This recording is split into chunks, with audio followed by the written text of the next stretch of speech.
Hace 200.000 años, apareció una nueva especie en el paisaje africano. El Homo sapiens, los humanos modernos, nosotros. En la actualidad, hay 7.000 millones de personas viviendo en todo el planeta. Esta es la historia de nuestro viaje, de continente en continente. Cómo dejamos África, atravesamos Asia, llegamos a Australia y colonizamos Europa. La última frontera era América, el último continente a conquistar. Se trata de uno de los grandes misterios de la arqueología. ¿Quiénes fueron los primeros en pisar suelo americano? ¿Cuándo y cómo llegaron aquí?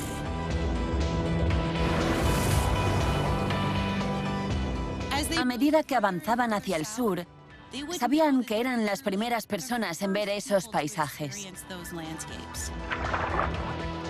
Estos ríos habrían proporcionado a los pueblos costeros todos los recursos necesarios para explorar el interior y finalmente colonizar Norteamérica. Como científico, pienso que la polémica es emocionante, porque el resultado importa, significa algo, es importante.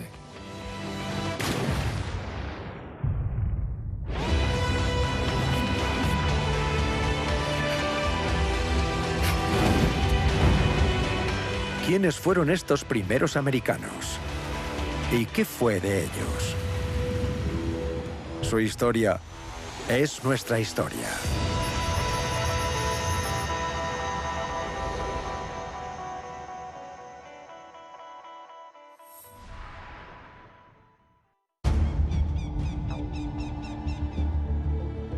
La península de Yucatán, México. Hace 13.500 años. Una ceremonia tiene lugar dentro de una cueva.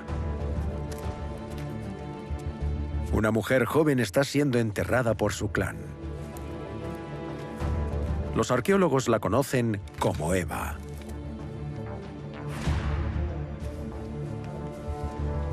En vida, era cazadora y recolectora, como cualquier otra persona prehistórica. Pero Eva es especial para nosotros. Puede atribuirse la distinción de ser la primera americana. No se han hallado restos tan antiguos como los de Eva en toda América.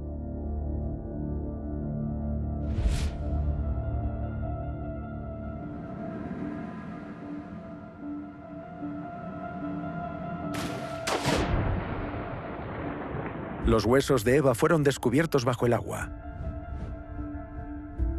en un inmenso sistema de cuevas bajo los bosques de Yucatán. Aquí hay cámaras del tamaño de catedrales y túneles tan pequeños que apenas se puede pasar a través de ellos. Los arqueólogos mexicanos exploran estas cuevas desde 2008.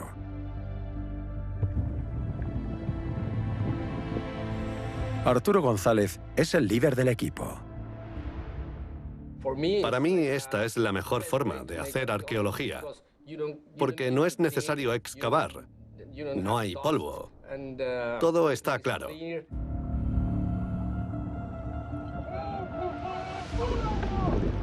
La mayoría de los huesos que encuentran son de animales, pero entre ellos se hallan los restos de seres humanos prehistóricos.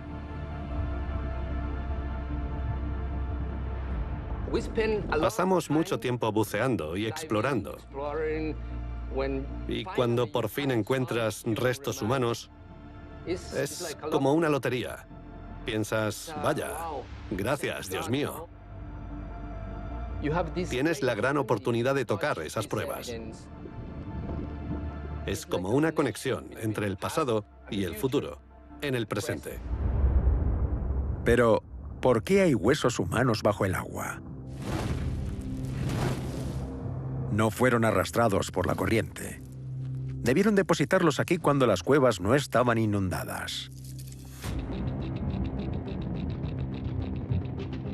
Durante la glaciación, gran parte del agua del mundo estaba congelada en grandes capas de hielo, por lo que el nivel del mar era mucho más bajo que el actual, hasta 120 metros más bajo, cambiando la línea de costa y la forma de América.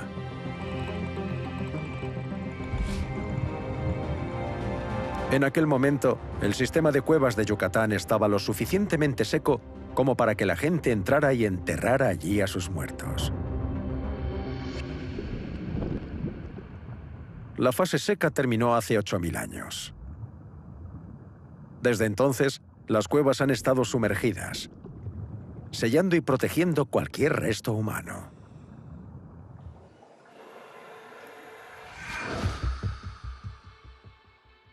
En total, González y su equipo han recuperado 8 esqueletos del sistema de cuevas.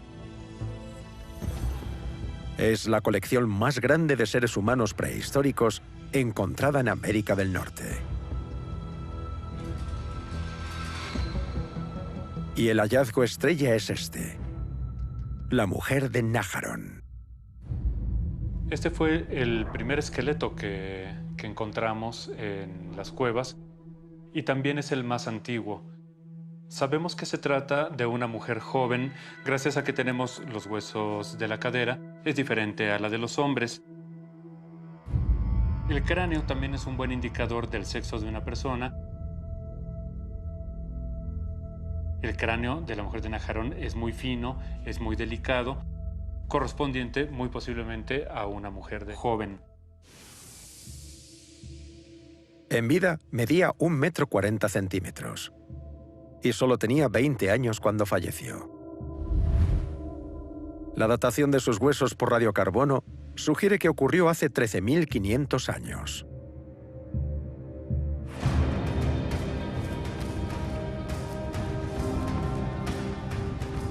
Los arqueólogos creen que Eva formaba parte de un clan de nómadas. Vivían en los bosques, a 65 kilómetros del sistema de cuevas.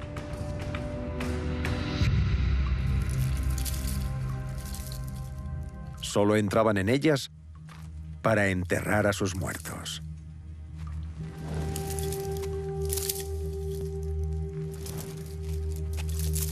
Cuando Eva fue descubierta, su esqueleto estaba intacto y no presentaba alteraciones. Había sido colocada allí deliberadamente, a 400 metros de la entrada más cercana.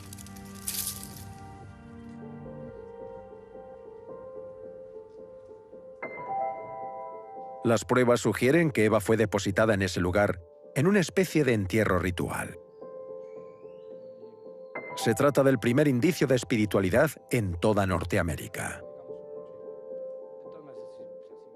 Pero, ¿por qué tomarse tantas molestias y realizar una ceremonia en la oscuridad, a 400 metros de la entrada de la cueva? Normalmente se encuentran en la parte más profunda de la cueva, bastante lejos de la entrada, pero no lo sabemos. No sabemos con certeza por qué elegían estos lugares específicos.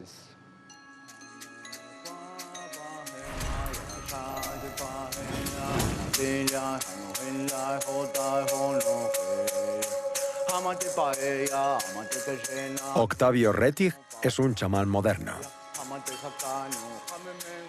Cree que las cámaras más profundas eran portales a un mundo espiritual.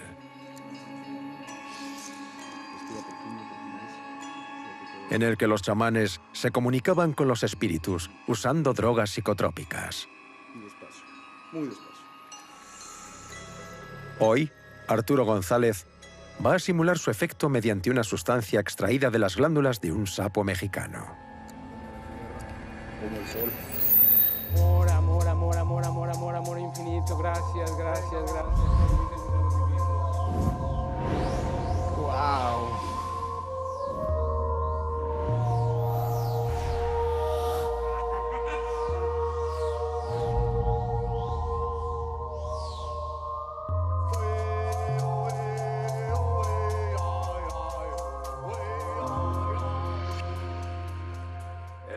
Soy antropólogo, soy paleontólogo y creo en el racionalismo.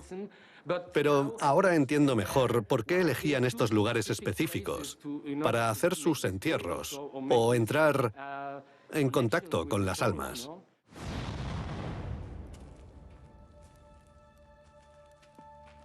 Estos rituales de hace 13.500 años son los primeros destellos de cultura que aparecen en América. Pero para los arqueólogos, eso supone un problema. Eva ya vivía en Yucatán siglos antes de que alguien llegase a Norteamérica.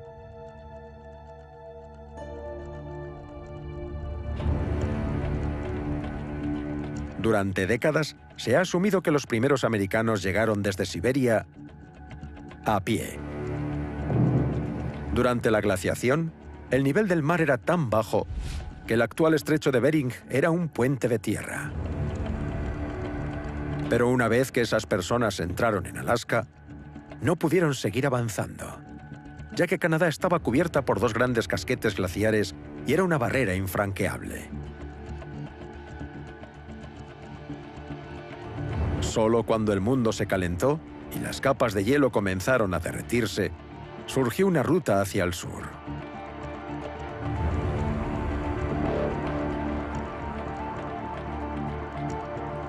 En Alberta, la evidencia de esa ruta hacia el sur es fácil de encontrar. Hay una serie de rocas gigantes esparcidas por las llanuras. Se las conoce como bloques erráticos, porque no pertenecen a este paisaje. Esta roca enorme no debería estar aquí. Su lugar de origen está a unos 160 kilómetros al norte, pero quedó atrapada entre estos dos enormes casquetes de hielo que la arrastraron hacia el sur.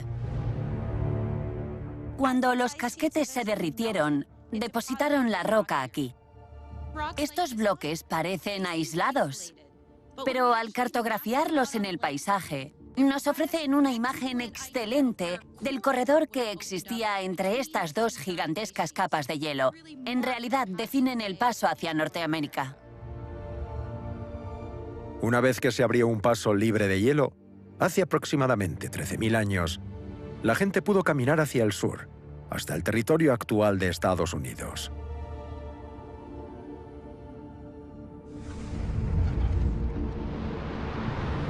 A ambos lados habría enormes casquetes glaciares separándose y derritiéndose.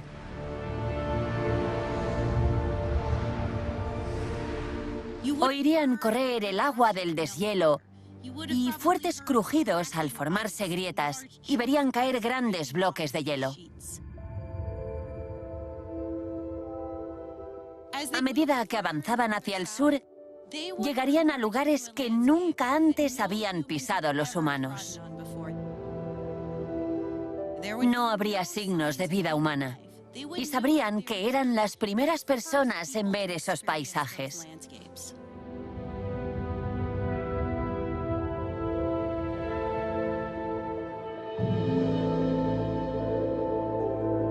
En este nuevo mundo había manadas de grandes bestias, pero ninguna más grande que el mamut colombino. Con un peso de hasta 9 toneladas, era una promesa de abundancia para quien pudiera cazarlo.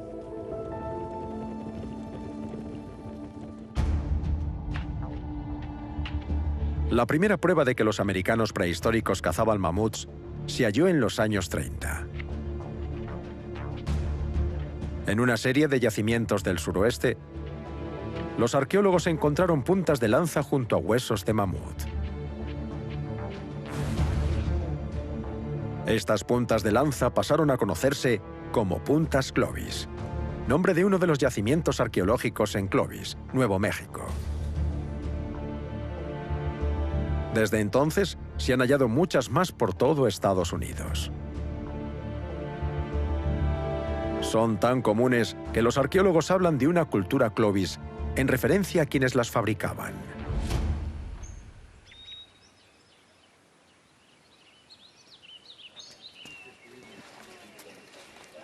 Este abrigo rocoso, en los Ozarks, es un nuevo yacimiento arqueológico. Las excavaciones apenas han comenzado, pero parece que los Clovis lo utilizaban como lugar de acampada.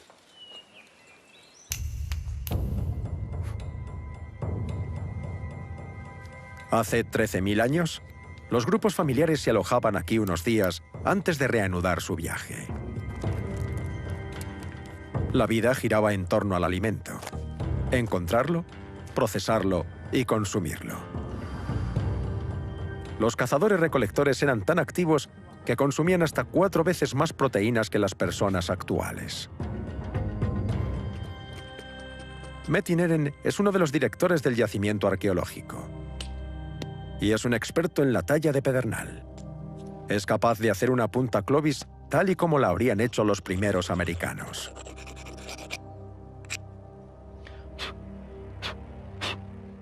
Esto es una punta Clovis, un ejemplo increíble de la tecnología de la Edad de Piedra. Nadie en la Edad de Piedra había visto nada igual. Cuando empezaron a hacerse hacía más de 13.000 años. Los bordes son muy afilados a lo largo de toda la hoja. Y debido a que tiene estos surcos a ambos lados, se puede encajar fácilmente en el extremo de una asta para crear una lanza. Esto les debió facilitar el trabajo de derribar a las grandes bestias de la Edad de Piedra. En muchos sentidos, podría considerarse el primer invento americano.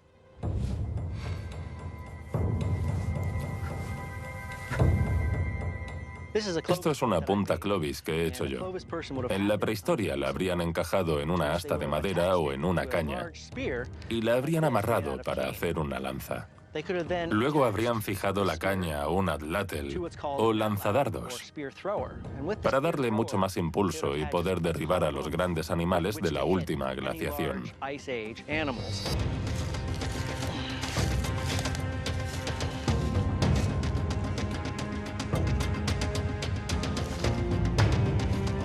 Lo he abatido.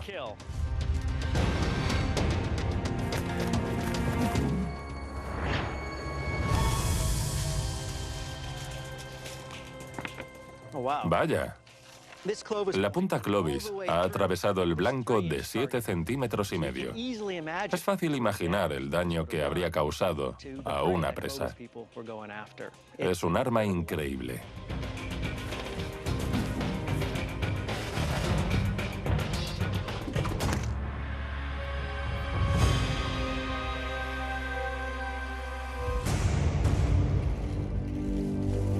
Pero ¿cómo lograron los Clovis abrir nuevos caminos? ¿A dónde ir? ¿Qué hacer en una tierra inmensa y desconocida? Bob Stevens es apache. Cazador, rastreador y experto en supervivencia. Aquí rodeado de naturaleza, en este paisaje, siento el viento. El viento sopla a través de mí. Todos los sonidos forman parte de mí, laten al ritmo de mi corazón. No solo me convierto en el mundo que me rodea, el mundo que me rodea se convierte en mí. Nos fundimos en uno.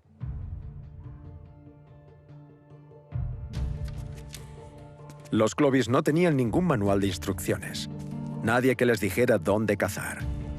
Tenían que averiguarlo por sí mismos. Lo primero que hay que hacer es buscar un punto alto. Y una vez que estás en un punto alto, puedes ver mejor lo que te rodea. La tierra te habla. Todos los animales bajarían por ese lado hasta el fondo del cañón y necesitarían caminos para bajar a beber. Se concentrarían en esa área porque ni a este lado del cañón ni a este hay accesos. El paso está cortado, así que tendrían que bajar por este punto.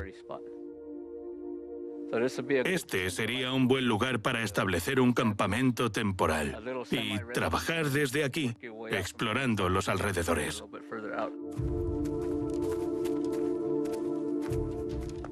Es increíble la velocidad a la que pasaron por aquí las primeras personas que cruzaron el puente de tierra por Alaska.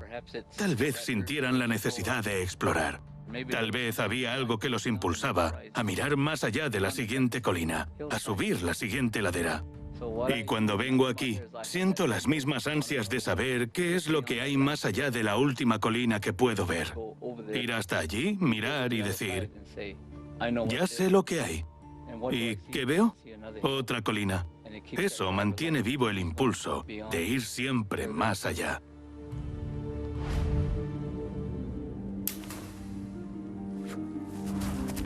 Parte del atractivo de esta historia es lo bien que refleja algunas ideas clásicas del oeste norteamericano.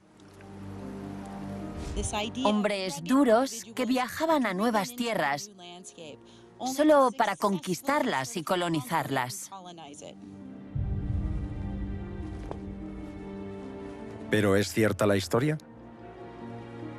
¿Fueron los cazadores Clovis los primeros habitantes de América? Las pruebas arqueológicas más antiguas que dejaron atrás son de hace 13.000 años. Pero en Yucatán, Eva vivió hace 13.500 años. Es cientos de años anterior a los Clovis. Si Eva y su pueblo llegaron al sudeste del continente tan pronto, los humanos debieron pisar Norteamérica por primera vez mucho antes que hace 13.000 años.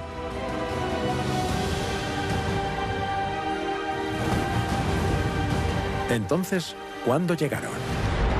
¿Y cómo llegaron aquí?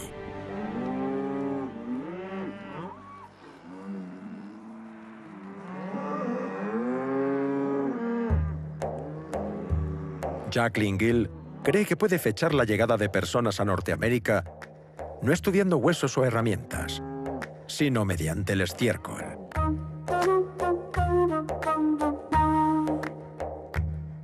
Existe un tipo de espora fúngica, conocida como esporormiela, que prospera en el estiércol rico en nutrientes de los grandes herbívoros. Cuantos más animales, más estiércol. Y cuanto más estiércol, más esporas. Lo fantástico de estas esporas es que duran miles o decenas de miles de años. Así que podemos excavar el suelo y viajar al pasado para averiguar cuántos animales había en un lugar concreto.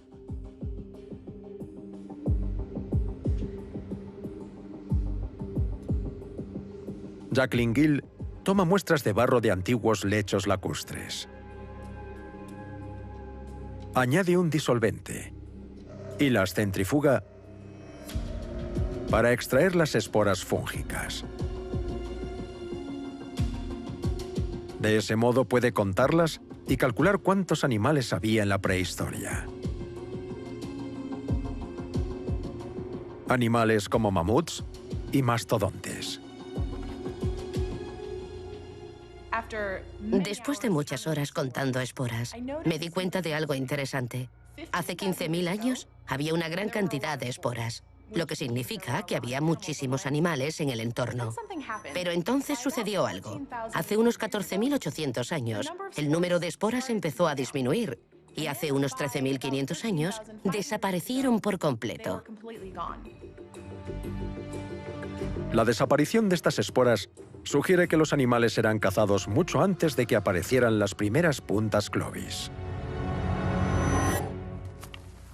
Para cuando aparecieron los cazadores Clovis en Norteamérica, el número de animales grandes ya se había diezmado, lo que significa que debía haber personas aquí mucho antes de lo que pensábamos. Pero si había gente cazando animales antes de que surgiera la cultura Clovis, ¿dónde están sus restos arqueológicos? Este es un hueso de costilla descubierto en el estado de Washington, en la península olímpica. Pertenece a un mastodonte, una especie de elefante emparentada con el mamut. La singularidad de este hueso de costilla es esta otra masa de hueso que tiene incrustada. Así que hicimos un escáner de alta resolución para ver el interior del hueso y creamos un modelo tridimensional del aspecto que tendría. El objeto es claramente artificial. Y no es una punta Clovis, sino un tipo más básico de punta de lanza que penetró en la costilla. Es la punta de un proyectil de hueso que lanzaron contra este animal. Atravesó la dura piel del mastodonte y penetró unos 20 o 25 centímetros en su cuerpo, desgarrando el tejido. Y por casualidad, la punta acabó incrustada en la costilla del animal. El animal siguió moviéndose y la punta del proyectil se rompió, quedando incrustado en la costilla. No conocíamos la edad exacta, así que lo datamos por radiocarbono, y resultó ser de hace 13.800 años. Este animal fue perseguido y cazado por humanos, casi 8 siglos antes de que la cultura Clovis apareciera en Norteamérica. 8 siglos antes de que la cultura Clovis apareciera en Norteamérica. Debía haber personas aquí, mucho antes de lo que pensábamos. Es increíble la velocidad a la que pasaron por aquí. Cada vez está más claro. Los primeros norteamericanos no eran cazadores Clovis, que llegaron a través de un paso sin hielo hace 13.000 años. Tenía que haber otro acceso a Norteamérica.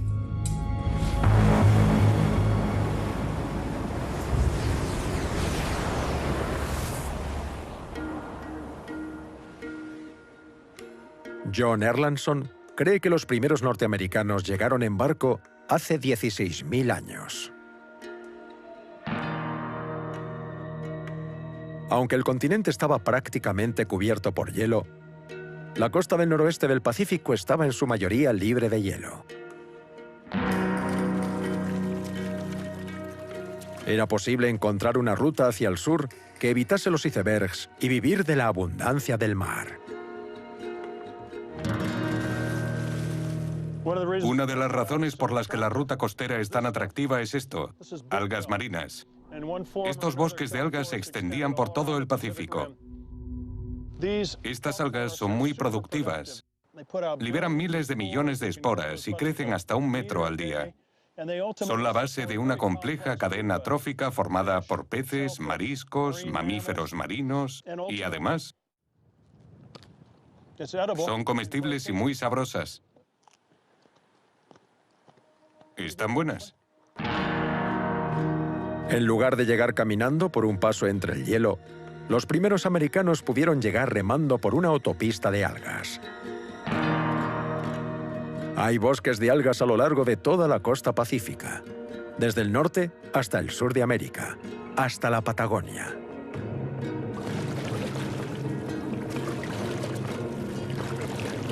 Viajar por la autopista de algas habría sido más rápido y fácil que acceder por tierra. Al no existir variaciones de terreno y manteniéndose siempre al nivel del mar. Las teorías antropológicas sugerían que el hombre no empezó a pescar y a construir barcos hasta hace 10.000 años. Pero eso nunca tuvo sentido para mí. Las costas son muy productivas. ¿Cómo iban a ignorarlas los humanos durante el 99% de la historia? También creo que muchos llegaron por el paso sin hielo. Pero es más probable que antes lo hicieran por mar y que los primeros americanos se adaptaran a la vida en la costa. Cualquier evidencia arqueológica de una migración costera ha desaparecido debido a la subida del nivel del mar. Pero según esta teoría, la costa del Pacífico debía estar salpicada de campamentos improvisados. La gente se habría movido de cabo a cabo, pescando peces y mamíferos marinos y recolectando algas. Luego se habrían desplazado por mar, siempre siguiendo la línea de costa, sin perder de vista la tierra. Debió ser un viaje increíble hasta llegar a la costa y explorar lugares que ningún ser humano había pisado antes.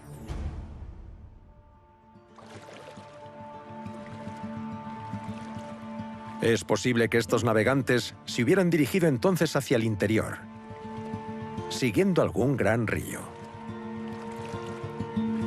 De esta manera, podrían haber navegado hasta el corazón del continente. Para la gente que navegaba por la costa, estos ríos habrían sido como desvíos de la autopista de algas. Habrían proporcionado a los pueblos costeros los recursos necesarios para explorar el interior y finalmente colonizar Norteamérica.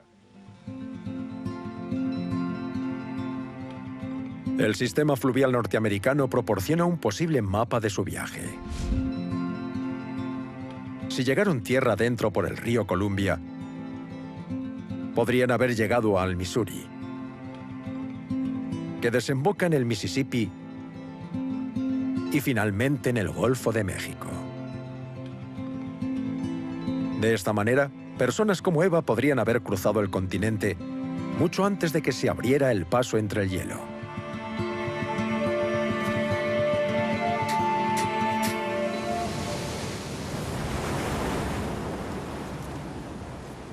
Pero si los humanos llegaron a la costa y navegaron por los ríos, ¿dónde están sus restos? ¿Quiénes eran? ¿Y qué fue de ellos?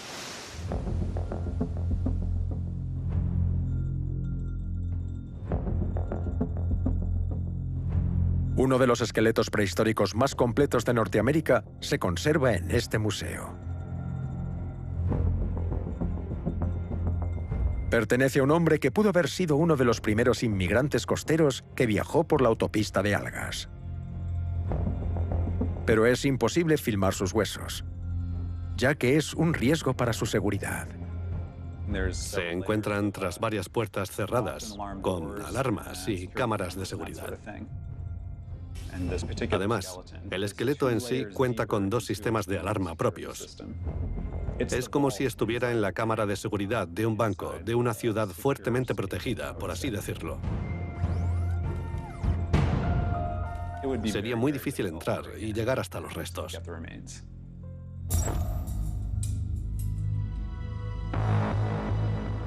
El esqueleto fue descubierto en 1996.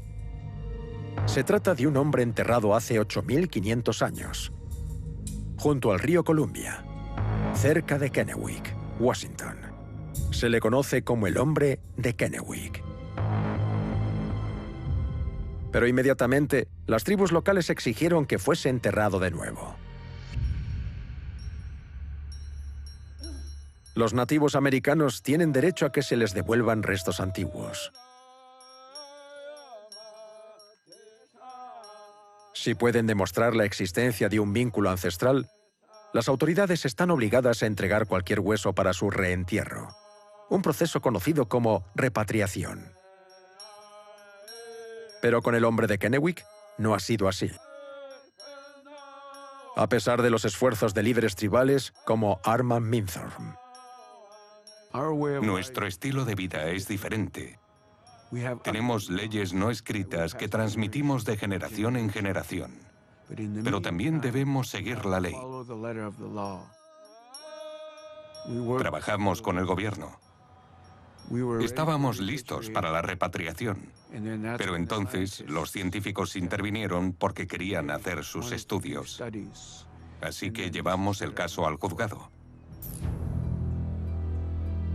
Los antropólogos creen que los restos son demasiado importantes e intrigantes para ser enterrados de nuevo.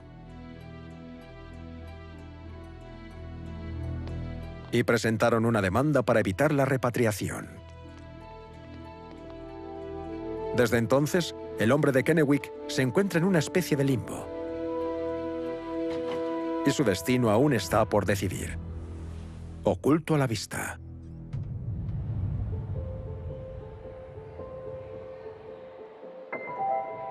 En 2004, un juez permitió que los huesos fueran examinados por Doug Ousley.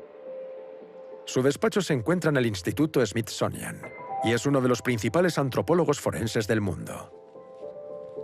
Su equipo estuvo 2 semanas con el esqueleto para llevar a cabo un examen definitivo. Generaron tantos datos que tardaron 9 años en publicar los resultados. En resumen, el hombre de Kennewick pesaba unos 72 kilos, medía alrededor de unos 70 y tenía unos 40 años. Era un hombre robusto, muy fuerte. Tiene los huesos muy robustos y el cuerpo muy ancho. Su brazo derecho es mucho más grande y fuerte que el izquierdo. Eso está directamente relacionado con el uso del adlátel, con el que debía hacer un movimiento fuerte y rápido. Al lanzar hay que inclinarse, saltar y aterrizar sobre la pierna izquierda. Es increíble, pero se aprecia perfectamente un mayor desarrollo en la pierna izquierda que en la derecha.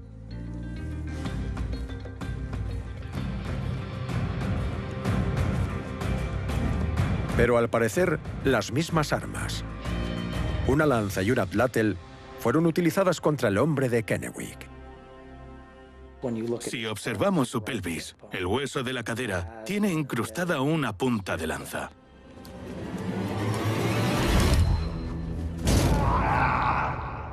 Seguramente eso lo derribó.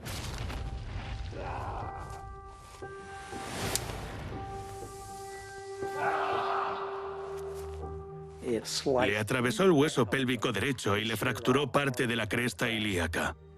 Pero, en cierto modo, fue afortunado, ya que de haberle dado un poco más a la izquierda, le habría alcanzado los órganos y le habría matado. También tenía 5 costillas rotas. Posiblemente se las fracturaron al mismo tiempo que recibió la lanzada. El tipo de lesión que presenta en las costillas es similar al que presentaría una persona a la que han pateado.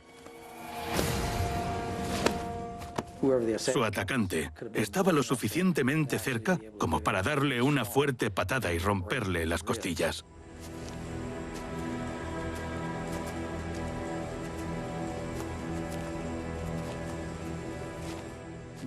Pero era un tipo duro y sobrevivió.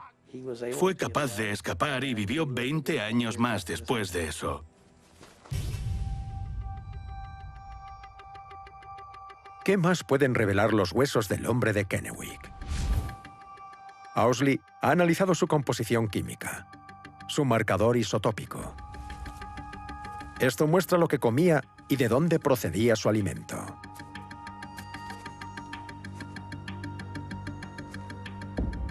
Al hacer el análisis isotópico, hemos hallado un trazador marino.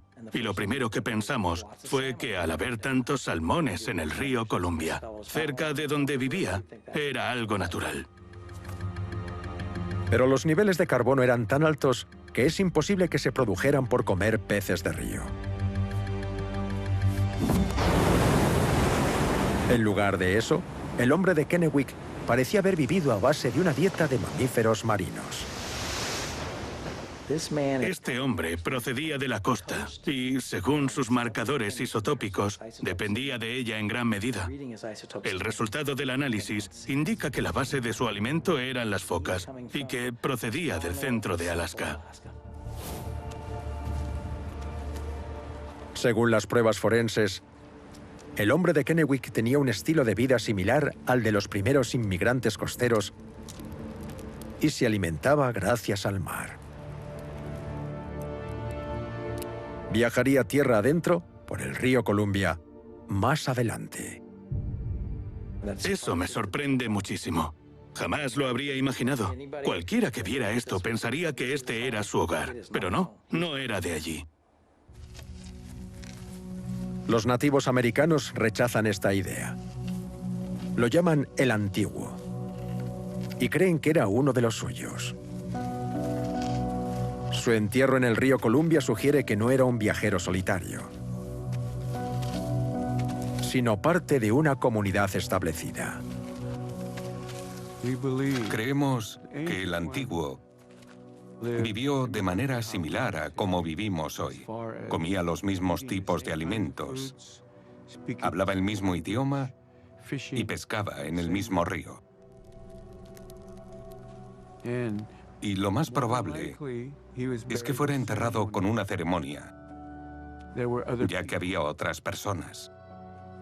Cuidaron de él y lo enterraron tal y como hacemos hoy en día. Nosotros creemos que cuando nuestro cuerpo va a la tierra, debe permanecer ahí hasta el final de los tiempos.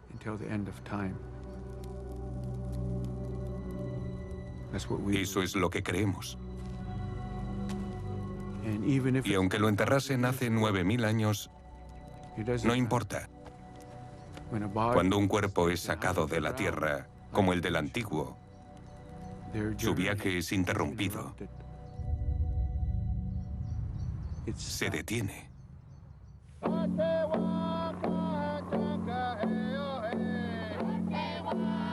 Para evitar futuras excavaciones, las autoridades cubrieron el lugar del enterramiento junto al río Columbia con piedras. Pero los huesos aún no han sido devueltos. Los grupos tribales afirman que el hombre de Kennewick es su antepasado. Los científicos no pueden aceptar ese hecho, solo porque no está escrito en un libro. Pero para mí está claro, porque lo vivo a diario. Doug Ousley no está de acuerdo. Piensa que no existe un vínculo ancestral entre los nativos americanos actuales y el hombre de Kennewick. Sus cráneos tienen forma distinta. Esta es la calavera de un nativo americano. Tiene mejillas muy anchas y un cráneo bastante corto y ancho. Es muy diferente de la del hombre de Kennewick. Este, en lugar de tener un cráneo corto y ancho, lo tiene mucho más largo y estrecho. Y su cara, la anchura de su cara, es mucho menor y menos robusta que la de los actuales nativos americanos. Podríamos preguntarnos, ¿a quién se parece entonces el hombre de Kennewick? ¿En qué lugar encajaría mejor? Y comparando sus rasgos con humanos de todo el mundo, vemos más similitudes con los polinesios. La reconstrucción facial del hombre de Kennewick se basa en los rasgos faciales de una tribu polinesia llamada Ainu. Se trataba de un pueblo de cazadores-recolectores del norte de Japón, que casi desaparecieron por completo en el siglo XX. Sus cráneos son largos y estrechos, similares a los del hombre de Kennewick. No estoy diciendo que sea polinesio. Lo que quiero decir es que hace 10.000 o 15.000 años, este era el aspecto que tenían los humanos en la costa de Asia, el de aquellos cazadores-recolectores marítimos. Los esqueletos de Yucatán son iguales. El cráneo de Eva es largo y estrecho, como el del hombre de Kennewick.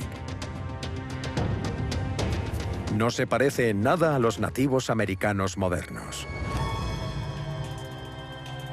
Según esta teoría, la primera oleada de inmigrantes llegados a Norteamérica fueron personas como el hombre de Kennewick y Eva, con cráneos largos y estrechos. Pero hace unos 8.000 años, debió llegar una nueva oleada de personas, con cráneos anchos y redondos. Aniquilaron a aquella primera oleada y continuaron poblando América. De ser cierto, los nativos americanos actuales no están directamente relacionados con el hombre de Kennewick y no tienen derecho alguno sobre sus huesos.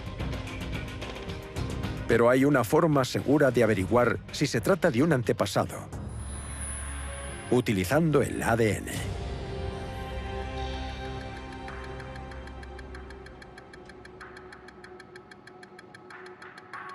Se pensaba que los huesos del hombre de Kennewick estaban demasiado degradados para proporcionar datos genéticos. Pero es que Will Slerth es un pionero en el campo de la genómica antigua. Su equipo ha logrado extraer un poco de ADN utilizable que podría probar si el hombre de Kennewick estaba o no emparentado con los nativos americanos actuales. Como científico, pienso que la polémica es muy emocionante, porque eso significa que si logro resolverla, el resultado tendrá importancia. Significará algo, será importante. Una vez obtienen el ADN, hacen millones de copias y las introducen en una máquina de secuenciación de alto rendimiento.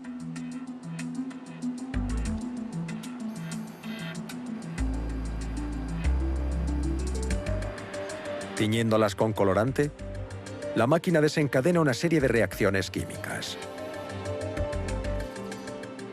Constelaciones de luz de todo el genoma pueden fotografiarse y analizarse hasta el más mínimo detalle. Por supuesto, soy genetista, así que no soy imparcial.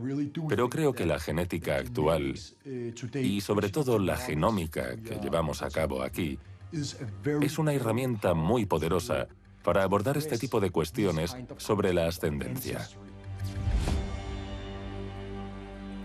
Willerslev ha invitado a Armand Mirzohm y a otros líderes tribales a visitar su laboratorio y descubrir las últimas novedades sobre el hombre de Kennewick. Pero primero los lleva a la Sala Blanca para mostrarles cómo se extrae el ADN de los restos antiguos. Hoy están trabajando con un diente de 500 años de antigüedad, perteneciente a un vikingo. Hay muy poco ADN en estos materiales. Y con el fin de leer el código genético, tenemos que machacarlo y extraerle el ADN, por así decirlo. El proceso es similar al que hicimos con la muestra del antiguo, pero en su caso fue un hueso, no un diente.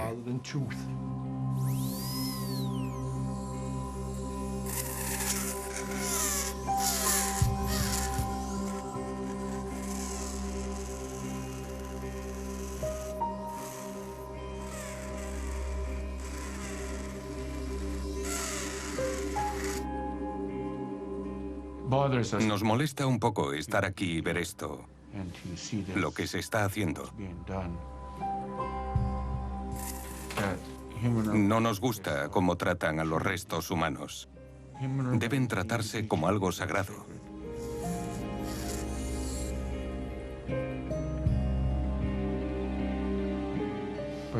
Pero es ciencia. Y nosotros, como tribu, estamos empezando a comprender en qué consiste la ciencia. Este encuentro de ciencia y tradición termina con una oración.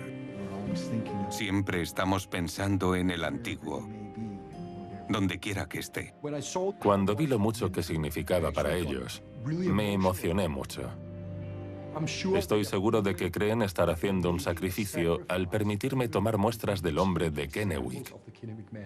Pero es un sacrificio que deben hacer si quieren tener alguna posibilidad de recuperar los huesos.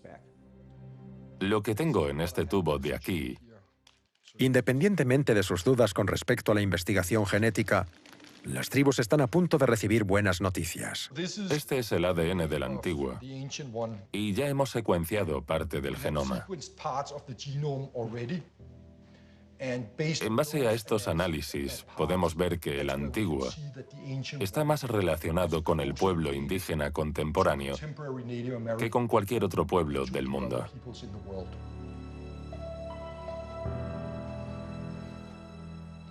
Es un dato importante, porque se había afirmado que el antiguo no estaba relacionado con los nativos americanos actuales. De ser ese el caso, el ADN del antiguo habría sido similar al de algún otro pueblo del mundo, por ejemplo, al de las tribus asiáticas, pero no ha sido así.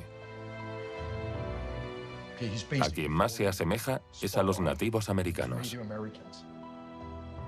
Es realmente alentador oírte decir eso. Nosotros siempre lo hemos sabido. Y esto solo confirma y reconfirma lo que siempre habíamos dicho. Si algo de lo que hemos averiguado puede serviros de ayuda a la hora de recuperar al antiguo, estaré encantado, incluso de declarar en un juicio para defender la fiabilidad de los resultados y las pruebas. De acuerdo.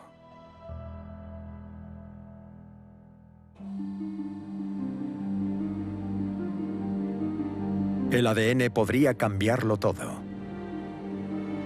Una vez que la secuencia genética del hombre de Kennewick esté completa, será una nueva prueba en la campaña para su repatriación.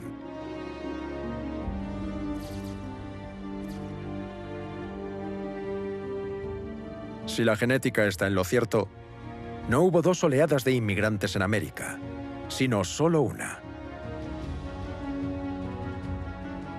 Eva, el pueblo Clovis, el hombre de Kennewick, todos pertenecen al mismo grupo genético que los nativos americanos modernos. Todos son un pueblo. Los nativos americanos actuales pueden parecer diferentes a sus antepasados, pero eso no es inusual. Alrededor del mundo, casi todos somos diferentes de nuestros antepasados prehistóricos. Ninguno de nosotros somos quienes una vez fuimos.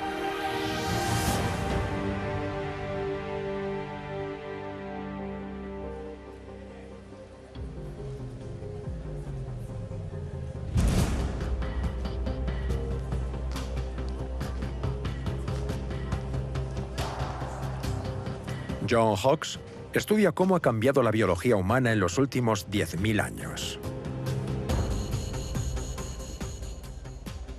Los primeros pobladores nos fascinan y es algo natural, porque son nuestros antepasados. Pero al observar sus cráneos, nos hemos dado cuenta de que sus caras no son como las nuestras. Hemos cambiado. La pregunta más obvia es, ¿por qué?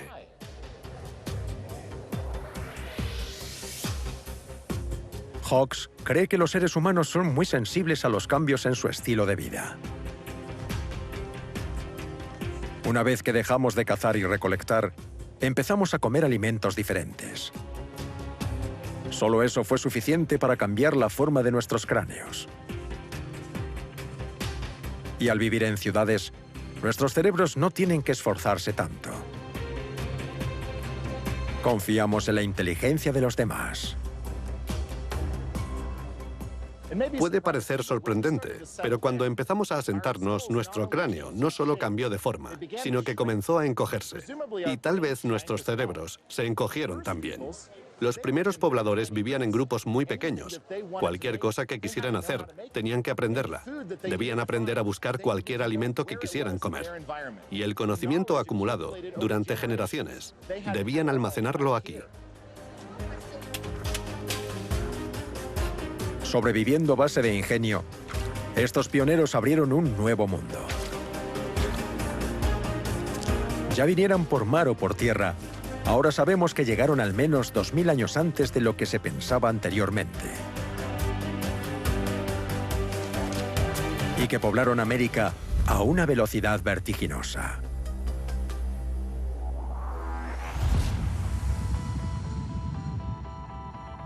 El mismo espíritu de exploración fue compartido por otros pobladores del mundo.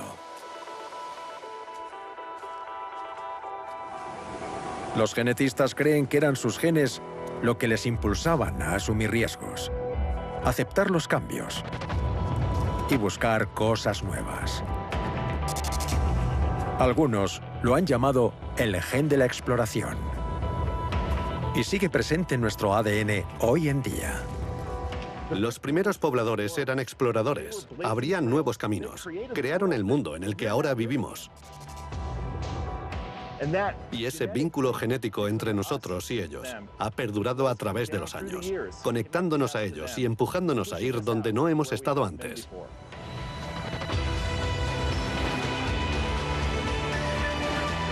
Ninguna otra especie hace lo que nosotros. Desplazarse, explorar y habitar cada rincón del planeta. Y lo hacemos porque ellos lo hacían. Nuestros antepasados, los primeros hombres.